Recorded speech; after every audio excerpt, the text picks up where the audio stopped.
Pessoal, então agora eu tô gravando a tela aqui, então vocês estão me ouvindo e tudo que eu começar a escrever aqui e falar está sendo gravado também. Então, para essa parte prática aqui, eu vou começar fazendo aqui, recapitular, né, toda a parte teórica que eu passei. Eu vou fazer um exemplo aqui de novo, trabalhando com o while, trabalhando com o for, depois com o for else, depois com o while else, e daí a gente vai ver na prática o break e o continue. Então, vamos aqui no IDLE, né? E vamos começar aqui. Primeiro eu vou trabalhar direto aqui no Python Interactive, no Shell Interactive aqui. O que a gente vai começar a fazer aqui? Então, vamos começar trabalhando com o while aqui, né? O while a gente sabe que ele funciona sempre com uma condição. O while ele atende uma condição. Então, enquanto a minha condição, eu vou chamar aqui, por exemplo, a minha condição aqui vai ser um limite, que eu vou iniciar o limite igual a 1. E eu vou ter aqui uma condição que, enquanto esse limite for, por exemplo, diferente, por exemplo, enquanto esse limite for menor que 20, então eu vou ter lá, por exemplo, limite igual mais igual a 1, ele vai incrementando, né, sempre 1 para cada vez que ele passar aqui dentro desse laço para dentro do limite. E no final aqui eu vou pegar e vou printar o limite. Então, de novo aqui, eu dei um Enter, vamos lá. Limite igual a 1, while, enquanto o limite for menor que 20, eu vou fazer limite mais igual a 1, e na linha de baixo aqui, no final, eu vou printar o valor do limite.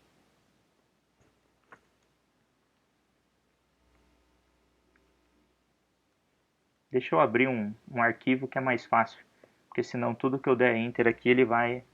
Então eu tenho lá limite igual a 1, na linha de baixo eu tenho um while, que a condição desse while é enquanto o limite for menor que 20. E daí lá no final eu posso vir aqui e printar o valor do limite.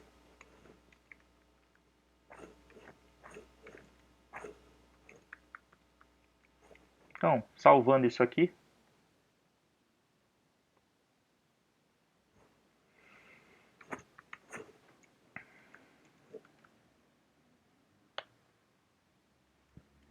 E executando, a gente tem lá que o limite é 20, né? Então o while ele é uma estrutura muito simples. Ele atende uma condição. Isso aqui vocês já resolveram na primeira prova. Então vou deixar comentado aqui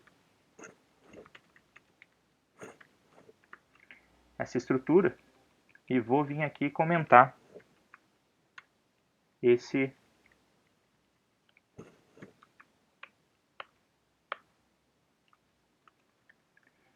trecho de código. Agora vamos para a nossa estrutura do for,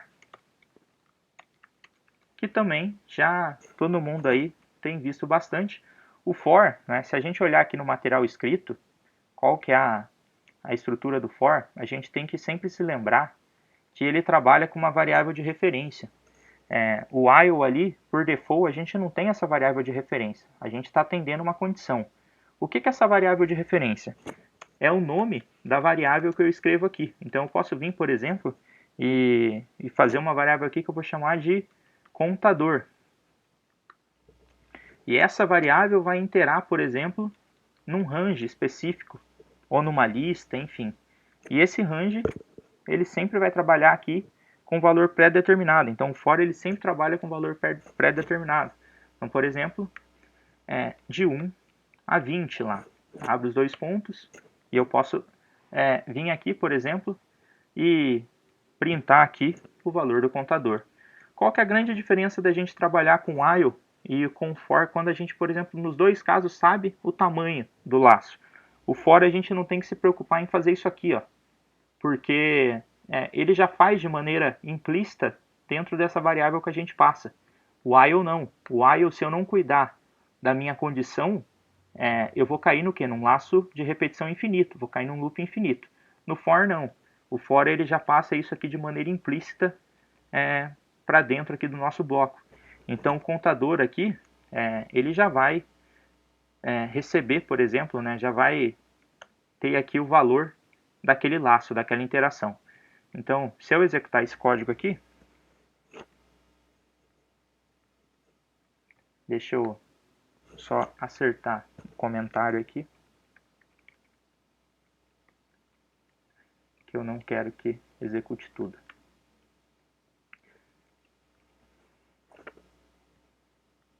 Então, o nosso for, por que ele não entrou num laço de repetição aqui infinito, num loop infinito? Porque a sintaxe do for, ela permite que aquela variável, né, que eu chamo aqui de qualquer nome, x, contador, y, enfim, ela recebe o valor implícito daquele laço de repetição. O for e o while, vocês viram bastante. O que muda agora? Né? O que muda nessas duas condições? O que a gente está aprendendo nessa aula de hoje? A gente está aprendendo o while else e o for else. Então vamos ver isso aqui na prática. Primeiro aqui, lá no while, lá em cima.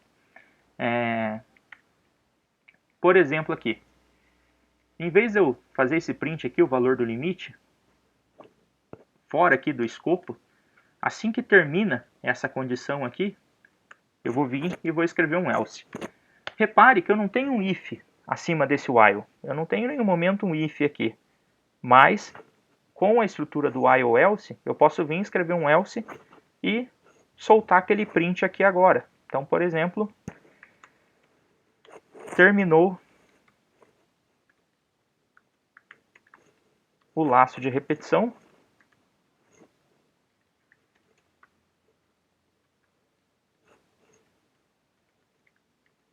Terminou o laço de repetição. E posso também aqui, por exemplo, imprimir o valor do limite. E no for, como que eu faria o else no for? É muito fácil. Exatamente, venho aqui, após a estrutura do for, e coloco um else. E basicamente tudo que tiver, só print que eu posso colocar após esse else? Não, pessoal. Vocês podem colocar qualquer lógica aqui. Tudo que, ao acabar... Oi, pode falar. Tela sumiu?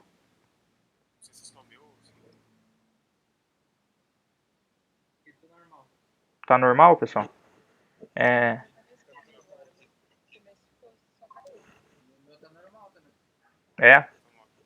Não, imagine.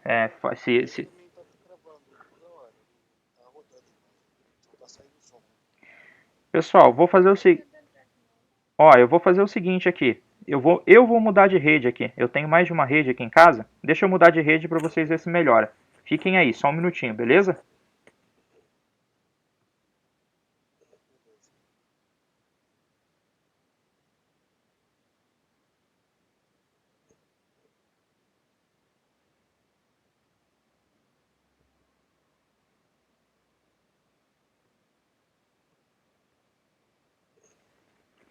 Estão me ouvindo, pessoal?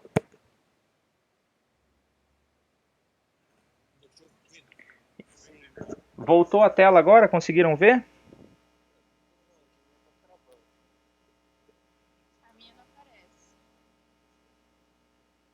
Pessoal que não está vendo a tela aí, tenta sair da transmissão e voltar de novo.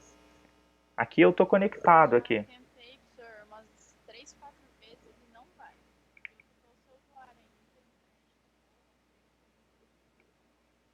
Você não tem um computador para tentar acessar?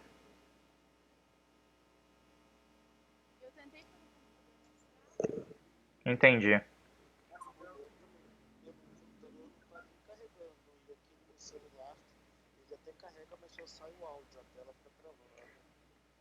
Tá. Bom, pessoal, de qualquer forma, eu estou gravando a tela aqui. O vídeo está rodando. Daqui a pouco, né? Terminando essa gravação, eu já subo no YouTube.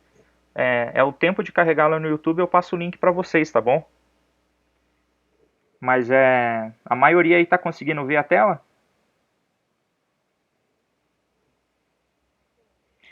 Então, tô fazendo... Tá, eu tô fazendo a gravação aqui, tá rodando a gravação. Eu terminando a gravação, já coloco lá no YouTube e passo para vocês.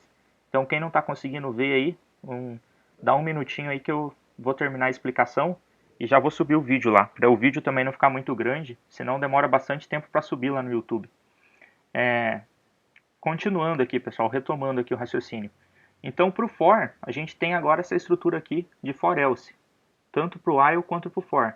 E sempre que terminar aquele laço de repetição, aquela estrutura de repetição, vai cair aqui num else, né? Então, vou testar isso aqui na prática. Executar. Veja que lá no primeiro, no caso do while, ele escreveu lá, terminou o laço de repetição, depois executou o for, escreveu, terminou o laço de repetição. Professor, beleza, fácil de entender, mas não estou entendendo aonde que eu aplico isso. Deixa eu apagar esse algoritmo aqui e vamos fazer um exemplo prático. Vamos pensar num exercício que a gente teria que fazer assim. Calcule a soma de todos os números pares entre dois valores digitados pelo usuário. Então, a gente se deparou lá com esse determinado problema. E daí, depois que eu escrever esse problema aqui, eu também vou explicar. Escrever como se eu estivesse explicando ali o passo a passo, para que vocês consigam assimilar essa explicação de algoritmo. Então, calcule lá a soma de todos os números pares entre dois valores digitados pelo usuário. Beleza. Então, atividade lá do primeiro bimestre. Declarar a variável, vou colocar lá primeiro P1, que vai ser o primeiro valor digitado pelo usuário. Então vai ser lá um input. Vou colocar digite o primeiro valor. Eu vou ter o meu P2 para digitar o segundo valor. E agora, o que eu tenho que fazer? Bom, eu tenho que gerar a soma de todos os números pares nesse intervalo digitado pelo usuário. Vamos presumir, para esse exercício aqui ficar mais simples, que o usuário vai sempre digitar o valor menor e o valor maior. Então, o valor menor entra no P1 e o valor maior entra no P2. Claro que a gente poderia vir aqui e fazer um if aqui rapidinho para ver qual é o maior valor, mas não vou fazer isso, para focar aqui na transmissão. Então, o que a gente vai fazer aqui? Eu vou usar um for e eu vou pegar aqui, vou chamar de num, vai ser a variável que eu vou usar para interar dentro daquele laço. Vou interar onde? Eu vou interar num range que vai começar no P1, que é o valor que o usuário digitou, e vai terminar no P2, que é o que o usuário digitou. E basicamente aqui eu vou pegar e vou fazer lá a divisão, né, para saber se o número é par. Então lá, enquanto o número lá, mod 2 for igual a 0, isso aqui é par. Então se ele for par, eu vou pegar e vou gerar a minha soma. E essa soma aqui, eu vou criar uma variável soma, que inicia com 0. E caso aquele número seja par, soma vai receber o valor de número. Muito bem. Caso contrário, não faz nada. Então eu posso vir aqui no final e escrever, né? Os valores somados, os valores pares somados são, e aqui vou colocar lá soma. Vamos executar isso aqui. Então digite o primeiro valor. Eu vou colocar lá, por exemplo, 1. E digite o segundo valor, vou colocar lá, por exemplo, 11. Então, os valores pares somados são 10. Dentro daquele laço ali, ele somou. A gente pode vir aqui no algoritmo até E para cada vez que ele somar, a gente pode vir e printar o valor que ele está somando. Então a gente pode vir aqui e colocar somando e concatenar aqui com o número que ele está somando. Se a gente executar de novo, então coloquei lá novamente o 1 e o 11. Então ó, veja que ele somou o 2, o 4, o 6, o 8 e o 10. Esse somando aqui, ele até não está batendo, ele não está guardando os dados aqui, porque esse soma tem que ficar aqui fora. Aqui que está o probleminha. Então esse soma aqui inicia com 0 e daí sim vai guardar os dados da soma. Cada vez que ele estava passando dentro do laço de repetição, ele estava sobrescrevendo o valor com 0. Então agora sim ele somou os valores pares dentro daquele laço que o usuário digitou. Até aqui, pessoal, nada de novo, né? Um probleminha aí, igual a gente está acostumado a fazer nas aulas, utilizando o for, entrada de dados do usuário. Mas e, por exemplo, se o usuário viesse aqui e digitasse assim, aqui que entra o for else, o while else. Se o usuário entrasse aqui no nosso algoritmo e digitasse assim, que o primeiro valor é 5 e o segundo valor também é 5, por exemplo. Então veja, ele veio aqui e escreveu, os valores somados são 0. Por quê? Não teve laço aqui, né? Não teve interação. A gente poderia vir, em vez de escrever essa mensagem daí, a gente simplesmente poderia colocar aqui um else, por exemplo, alertando, né, que por exemplo, valores iguais. Porque nesse caso aqui,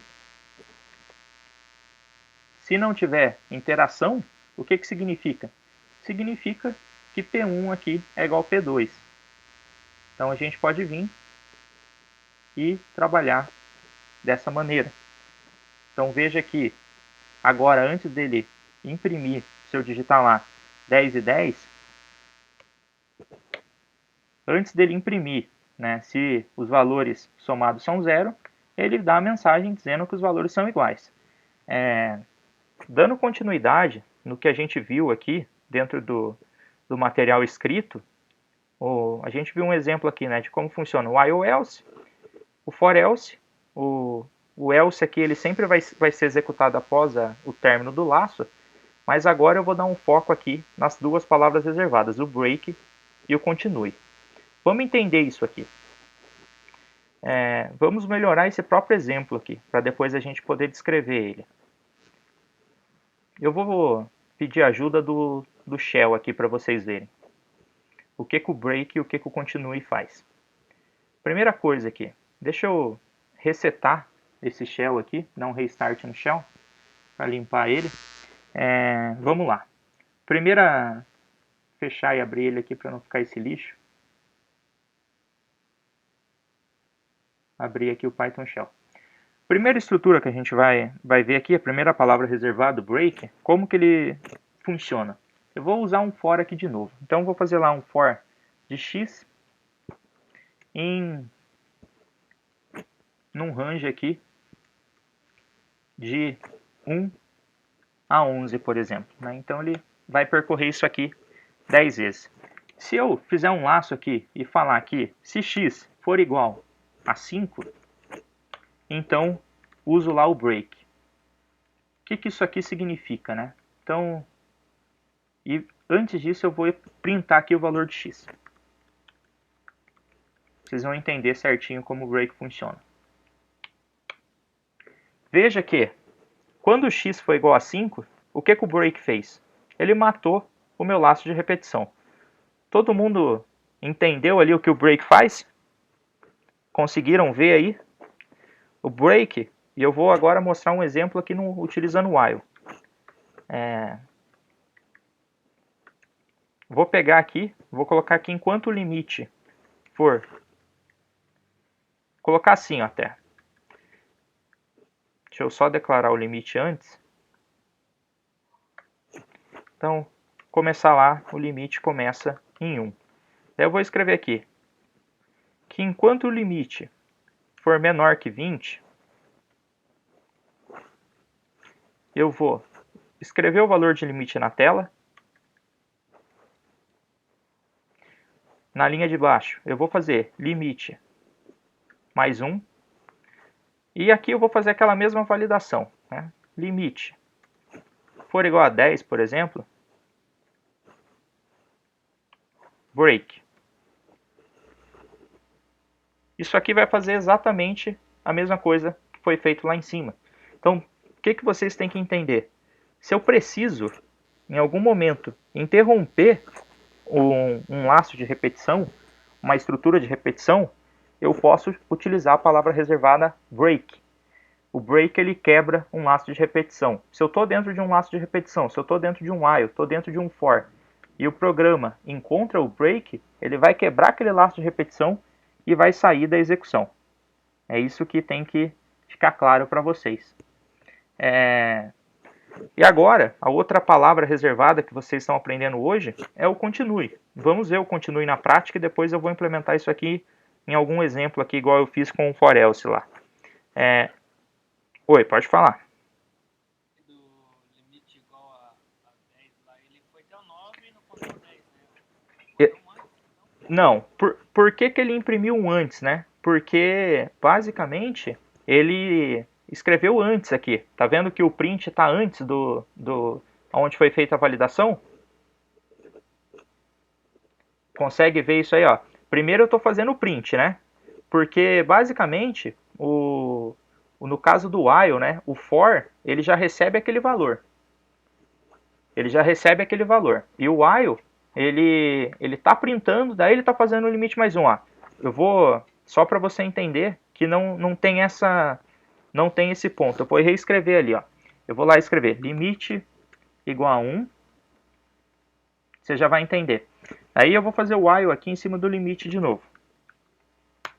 Então, enquanto o limite for menor que 20, aonde que está a diferença agora? Em vez de eu printar o limite, eu vou fazer já limite mais igual a 1.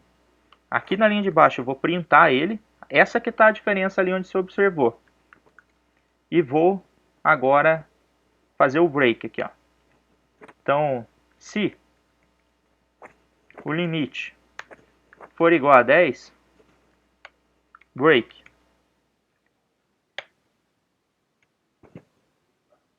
Viu lá que imprimiu 10?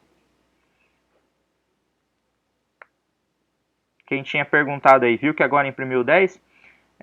Por que isso? Porque primeiro agora eu atribuí um valor para dentro do limite e depois eu estava imprimindo ele. É a única diferença. O break ele não tem nada a ver se ele vai imprimir antes ou vai imprimir depois. O break, a única coisa que ele faz, que vocês têm que colocar na cabeça é, se eu tenho um laço de repetição e eu chamo o break, ele pega e quebra aquele laço, ele sai do laço. Tranquilo, pessoal? Em relação ao break, eu vou mostrar aqui agora o continue, como que o continue funciona, para disponibilizar daí essa aula gravada. Então o continue, né, mostrando aqui no material prático, ele também é só uma palavra reservada.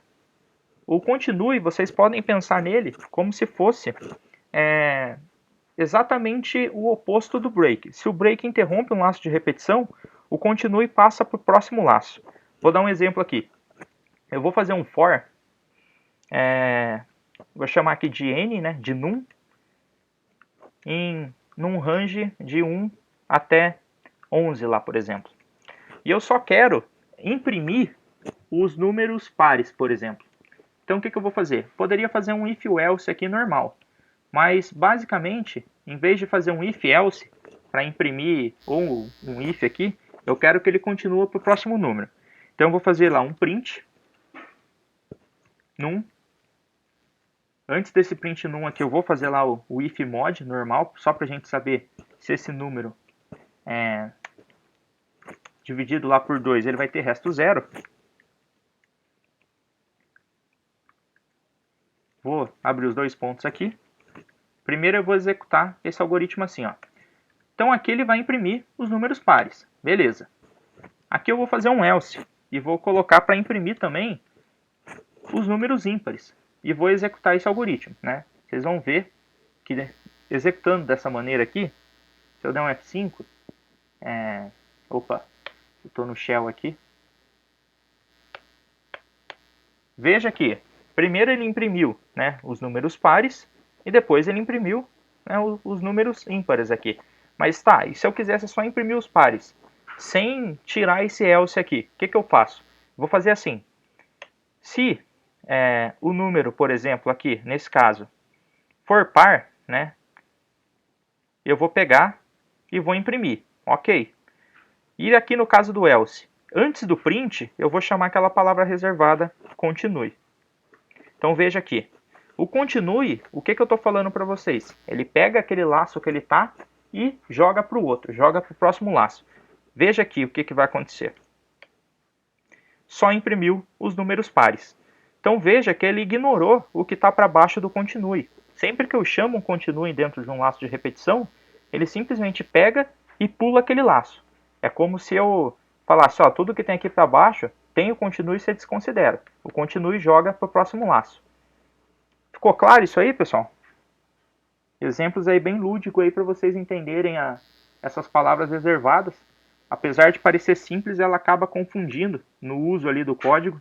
Então é importante que vocês entendam que o break, ele interrompe um laço de repetição a qualquer momento que ele é chamado, e o continue, ele sempre vai passar para o próximo laço. Beleza, pessoal? Deixa eu ver que eu acho que já está grande esse tempo de explicação. Eu vou pegar aqui e vou finalizar esse vídeo para eu disponibilizar no YouTube para o pessoal que está com dificuldade. Mas antes disso aqui, eu vou aproveitar esse mesmo vídeo para explicar as duas atividades que eu deixei lá na aula de hoje. Vou aproveitar essa mesma gravação, porque daí o que eu for explicar aqui para vocês, vocês podem assistir depois com calma. Tem dois exercícios nos slides de hoje. O primeiro exercício eu chamei aqui se é primo ou não. Fala, pô professor, exercício de número primo de novo, na prova tinha um. Esse aqui é um pouquinho diferente da prova, pessoal. O que é esse exercício aqui? Ó, faça um programa que peça um número inteiro e determine se ele é ou não um número primo. O número primo é aquele que é divisível somente por ele mesmo e por 1. Qual que é a diferença desse algoritmo para aquele algoritmo da prova? O da prova pedia os primeiros números primos de 0 até 1000. Esse aqui não. Esse a gente vai ter que informar, né, um número, e depois que o usuário digita aquele número, eu vou fazer a validação em cima daquele número. Né? Eu vou ter que usar lá um laço de repetição para ver se aquele número é primo. E daí a explicação do algoritmo. Eu já vou falar mais aqui sobre a explicação. O segundo exercício é um pouquinho maior, e esse aqui eu quero explicar com calma para vocês. É uma caixa registradora bem simples. O que seria essa caixa registradora? Né? Faça um programa que implemente uma caixa registradora rudimentar. O programa deverá receber um número desconhecido de valores referente aos preços das mercadorias. Um valor 0 deve ser informado pelo operador para indicar o final da compra. O programa deve então mostrar o total da compra e perguntar o valor em dinheiro que o cliente forneceu, para então calcular e mostrar o valor do troco. Após essa operação, o programa deverá voltar ao ponto inicial. Para registrar a próxima compra, a saída deve ser conforme o exemplo abaixo. Então, veja que ele tem um enunciado longo, mas vamos resumir. O que esse algoritmo aqui, o que esse programinha precisa fazer? Ele precisa ter lá, utilizando uma estrutura de repetição e utilizando lá uma lista, que você vai armazenar os produtos. Né? Então, por exemplo, ele vai perguntar para o usuário, digite o valor do produto. Aí o usuário entra lá, 2,20. Daí o usuário digitou o valor, deu um Enter, ele pergunta de novo, digite o valor do produto. 5,80. Digite o valor do produto, 0. Entrou 0, significa que é fim da compra, né? Então não tem mais produto. Se o produto for igual a 0, significa que daí eu posso fazer a soma do total daquela compra do cliente e perguntar quanto que o cliente está pagando. Então, por exemplo, deu R$9, nesse exemplo aqui que eu deixei para vocês. Então o cliente deu uma nota de 20. Aí o sistema, né, entra com o dinheiro que o cliente vai pagar, o valor que o cliente vai pagar, e o sistema retorna o troco. Apesar do algoritmo ser grande, é bem simples o que deve ser feito. Né? Basicamente a gente vai ter lá uma estrutura de repetição, né, para ficar guardando esses dados aí. Provavelmente vocês vão utilizar uma lista para gravar esses valores. No final vai gerar uma soma e perguntar o valor que o cliente está pagando e retornar o troco. Então, um programinha aí que vocês podem implementar com bastante calma. Apesar do enunciado ser grande, não tem segredo. E o primeiro programa aqui é parecido com o que vocês viram na prova, é mais para fixar aquele algoritmo do número primo, só que agora vocês vão fazer para um único número. E esses dois exercícios que está aberto para vocês entregarem no tópico, né? Que está aberto dessa aula do dia 11. Recapitulando aqui, né? Então nessa aula a gente viu o for else, o while else, o break, que vai interromper um laço de repetição, o continue, que vai passar para o próximo laço de repetição. Eu estou finalizando essa gravação agora que eu vou colocar no YouTube e vou voltar aqui só ficar online com o pessoal que está assistindo a aula.